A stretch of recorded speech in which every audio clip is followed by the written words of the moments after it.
after what seems forever, I'm back in the workshop. Oh boy, what a month it's been. The last episode at the end of November, we had, here in the UK, it had quite a lot of snow, and it ended up with water pouring into the workshop, but managed to get it sorted out, dried off, and I'll come back to that later. But I'm here now and ready to get back on with the project. So it's going to be recutting the bottom rails of the doors and the sides of the cupboards, because the panels of all of those are just too short. So I'm going to be recutting them. They're roughly cut to length, so the thing I need to do is make sure that the length is correct.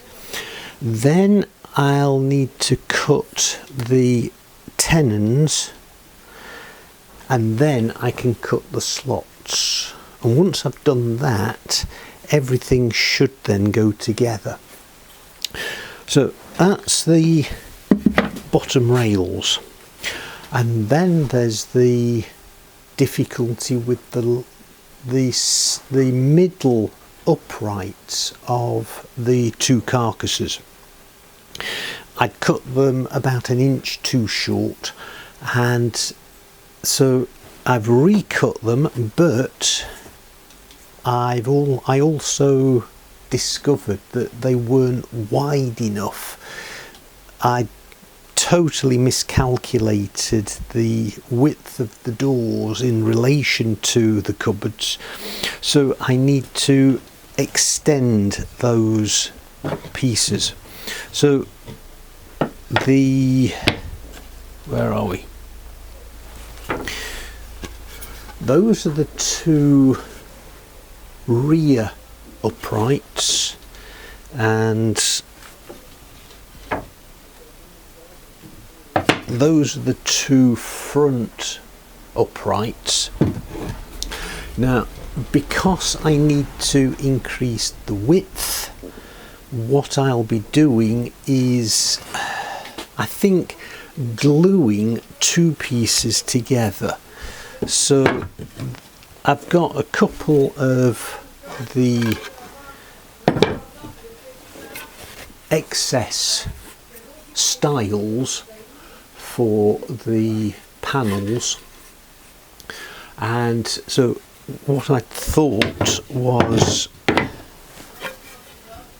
gluing one of the new pieces to one of the old pieces, and then cutting the tenon in the middle there.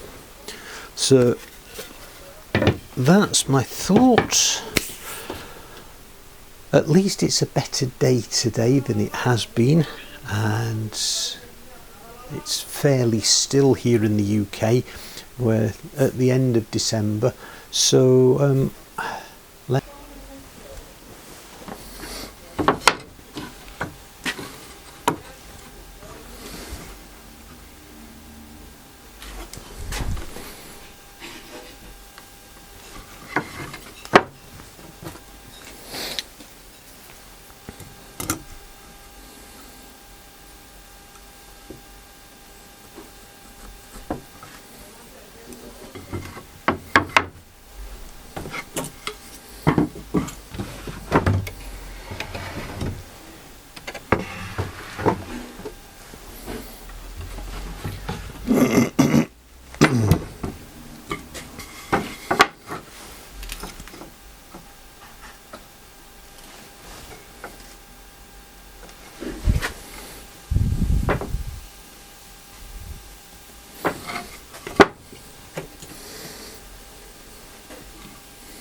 So what you've seen me doing there is getting the exact length of that rail, transferring it to the new rail, and then adding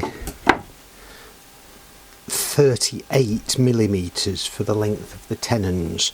So I'm making these new tenons 19 millimeters each, so that's the finished length of those. I've already done the narrower doors.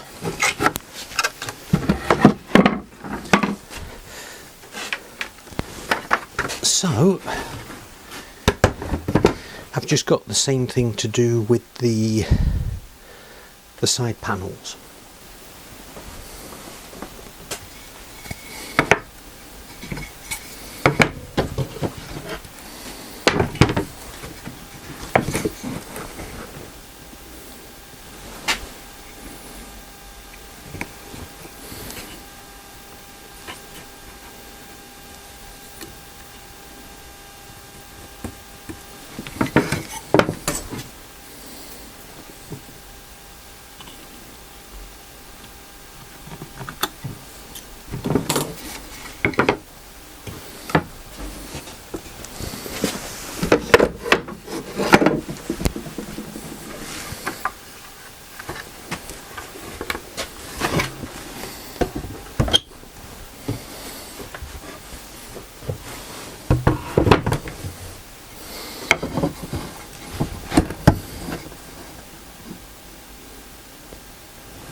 So those are the full lengths. Right. Now I'll be cutting them all as a batch, and then I can start marking up where the tenons will go. But if I'm thinking of cutting things to length first, I really need to give some thought to the middle upright lengths as well. Now I've done most of the marking. I'm just about to start the cutting to final length. Most of them I can do on the table saw, on the bandsaw. I just have one piece where the length of cut will be longer than that throat, so I'll have to roughly cut. I can do that with a handsaw and then bring it down to final length on the bandsaw.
Right, so that's the majority of the lengths cut to length.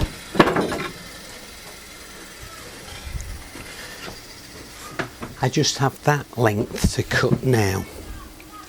So that's going to be the second part of one of the front uprights.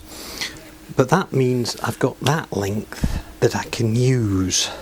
So I need to cut there, but I'm just going to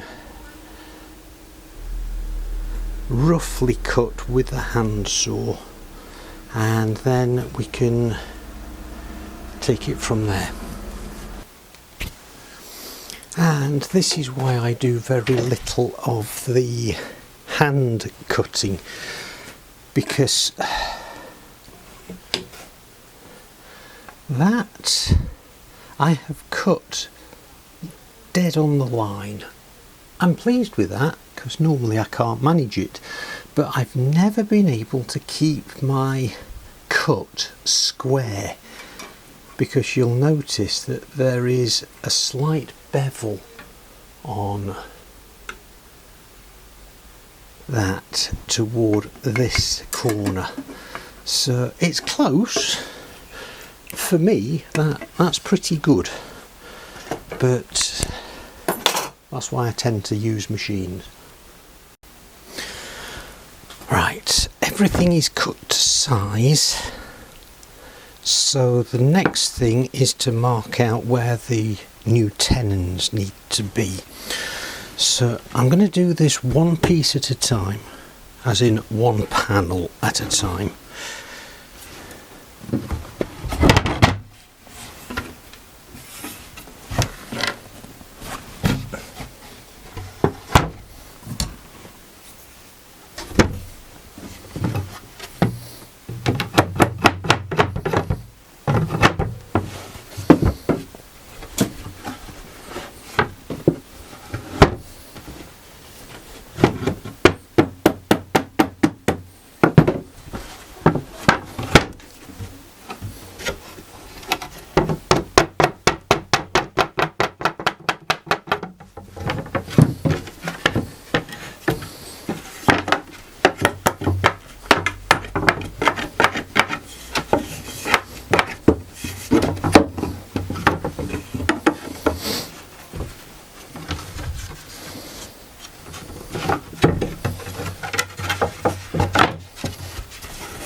So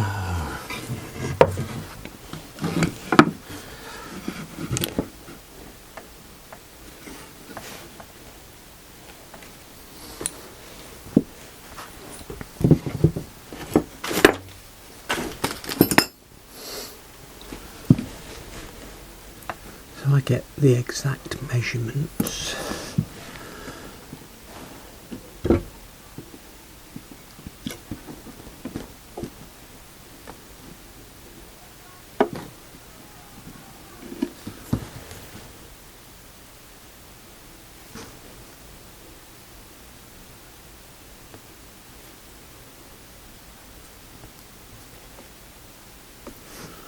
That I think is 10mm, yes. So it's 10 from the end.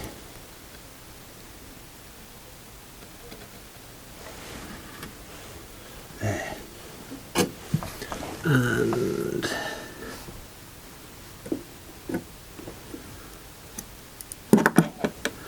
it's that line there.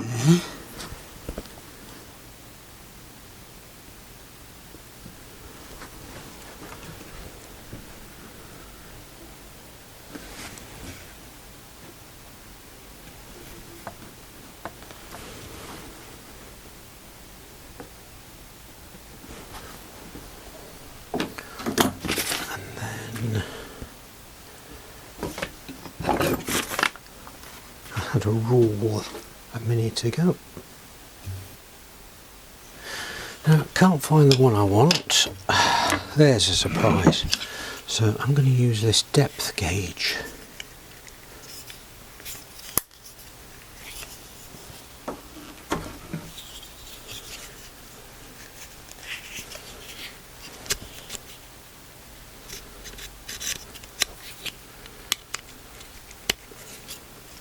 To mark the length.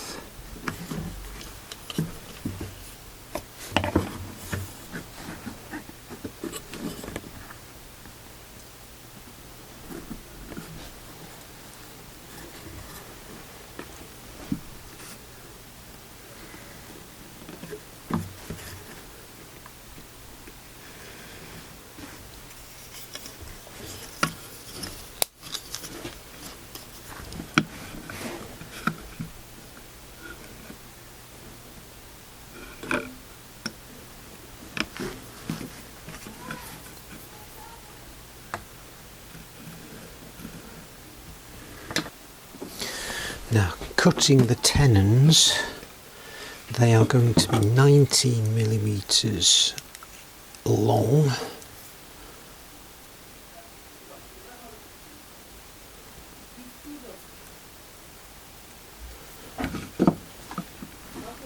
Which is there.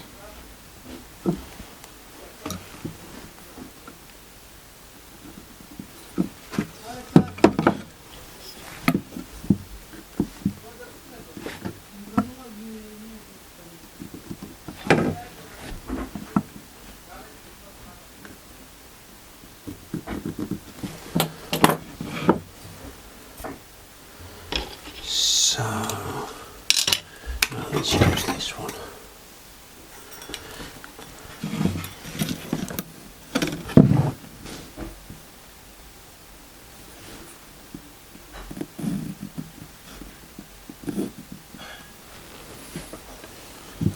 So, that bit is coming out, and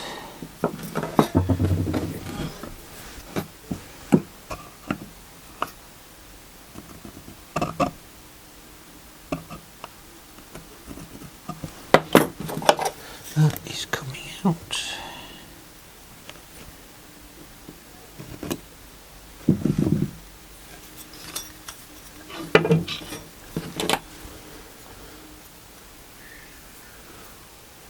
Six and a half, take it back to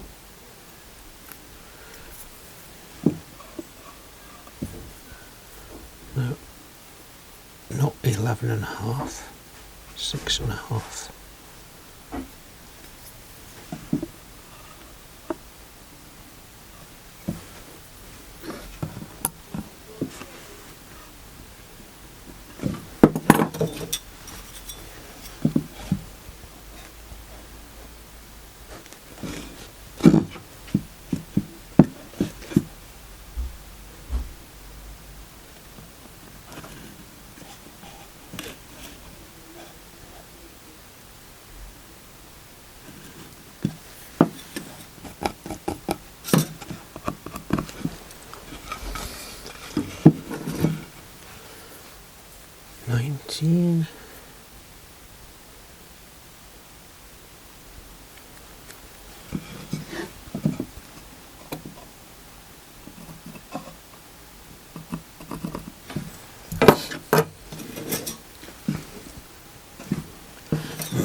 that's where the tenon is going to be,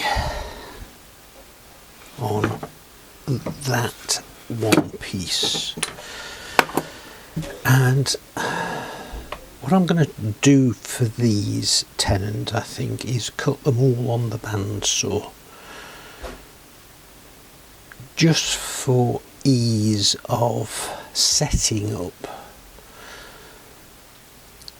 It's a pain, but I know one of the problems I have is, and I know I've mentioned this before, is visualising where things need to go. And my wife is a great one for sewing and needlecraft. And one of the problems she's identified with my woodworking, her term, I don't make enough seam allowance.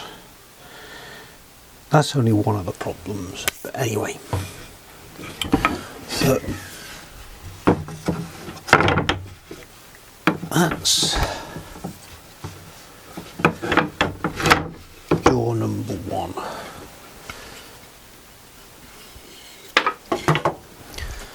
Move that out of the way and get the others done.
the last piece.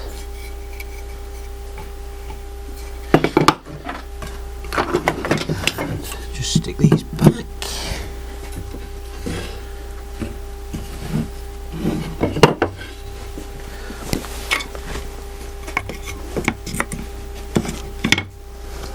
And then we can start packing up.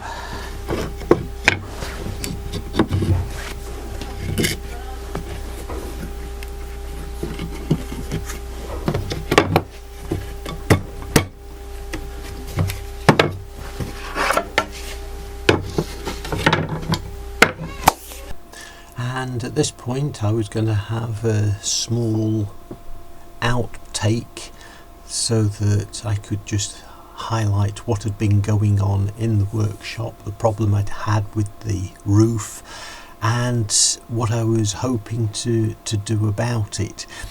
Unfortunately, the microphone had died, so all you see is me waving my hands around and my mouth's moving, but nothing's coming out.